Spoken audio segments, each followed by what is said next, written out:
It seems like all black Democratic mayors want to help everybody else but black Americans. I already talked about what's going on in Los Angeles with the mayor, Karen Bass.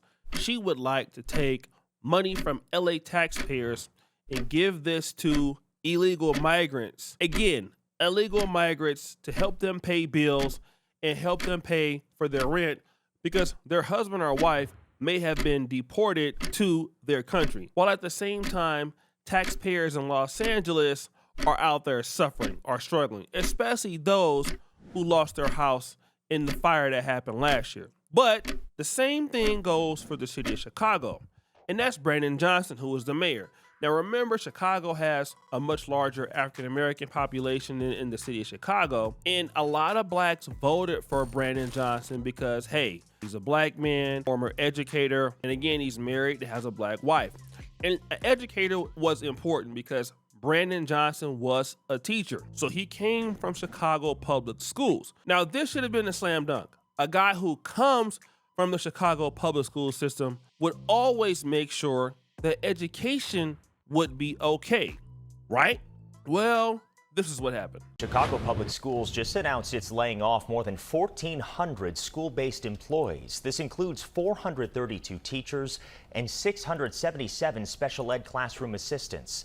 CPS says this is part of its annual workforce planning and budgeting process.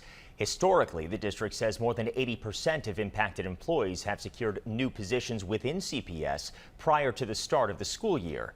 It's not known if the current $734 million budget deficit will impact that rehiring process. The Chicago public school system is $734 million in debt. So they're going to lay off approximately 1,500 teachers. Now, if you can just imagine what's going on in the city of Chicago, especially in black Chicago, where you have a lot of crime, you have so many other things going on in the city. The one opportunity that some of these students have is through academia.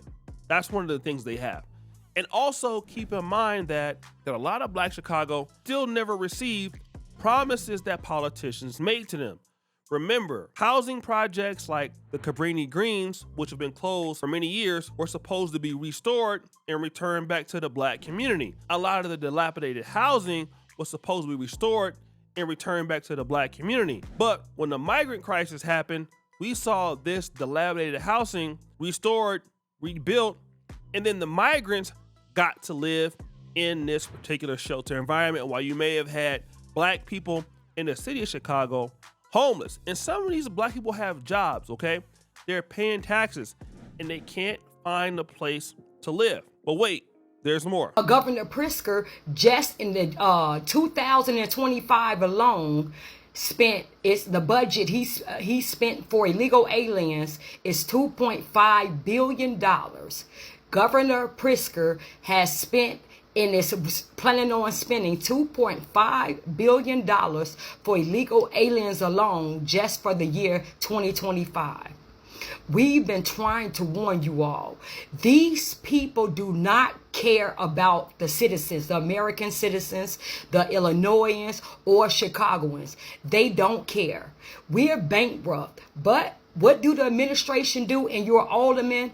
They make sure they voted to give themselves a raise, all while still lining their pockets with our money and spending it on our replacement. This sister is Danielle Carter, right? Very, very popular with the Chicago Flips Red group. You see her all the time on Fox News and things like that. What is she saying? Well, not only is Chicago going broke as far as the Chicago public school system, but what do you also see? The aldermen have given themselves a raise, okay, in the city, as well as empowering the people that they want to replace them. And when she says replace, she's talking about the black American community or the African American community in Chicago, all right? The black community in Chicago is still paying taxes. They're still working, bringing revenue into the city, and these migrants are not doing so.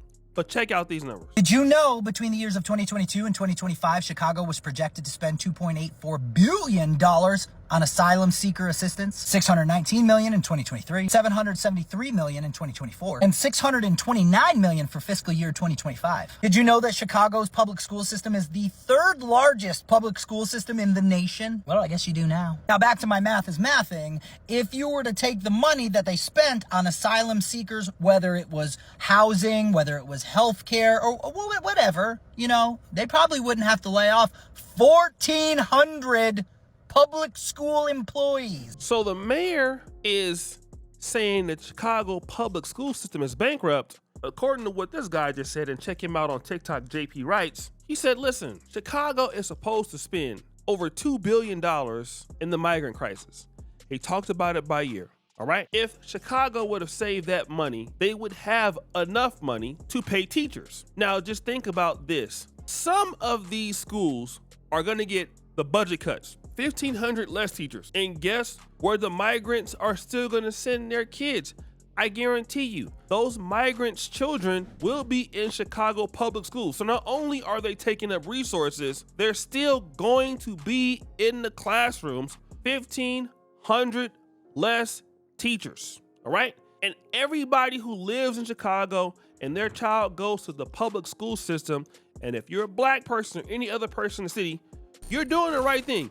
You're paying the taxes on your house. But because you have a mayor that doesn't care, your child will be robbed of a quality education. But wait, there's more. State are not fully funded by the state of Illinois.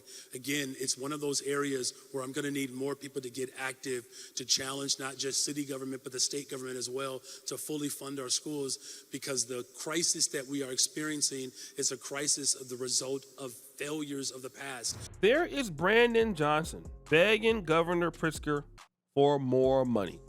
Oops. Yeah, so we spent all the city's money on the migrants, and we want more money from you, Governor Pritzker, because all of these problems are happening.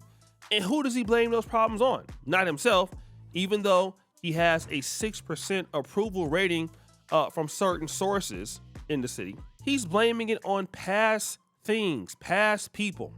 But here's the best part. CPS is facing a budget deficit of more than $730 million. Pritzker has previously said there are no plans to boost funding for CPS. Governor Pritzker said, hey, deal with it. Tough. I'm not going to give you any more money to fund these schools. I got to give this money to fund the migrants. So now Brandon Johnson is begging his buddy, Governor Pritzker. He won't get that money back. These teachers will be out of work, which they should not be out of work. They're going to be unemployed. But the migrants are going to be getting housing, getting all of this stuff. And this is what a sanctuary city is all about. I'm not saying any of this stuff because I dislike migrants. I'm a migrant myself. I live in Kampala, Uganda, right? But I'm here legally. I pay into the tax system. I'm a person that's an employer.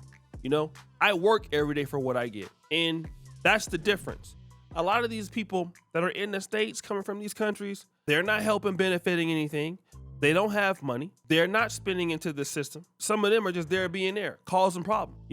I'm not here causing problems, but they are there causing problems. And again, the black community keeps voting for these people who don't want to see you win. It's happening in every big city.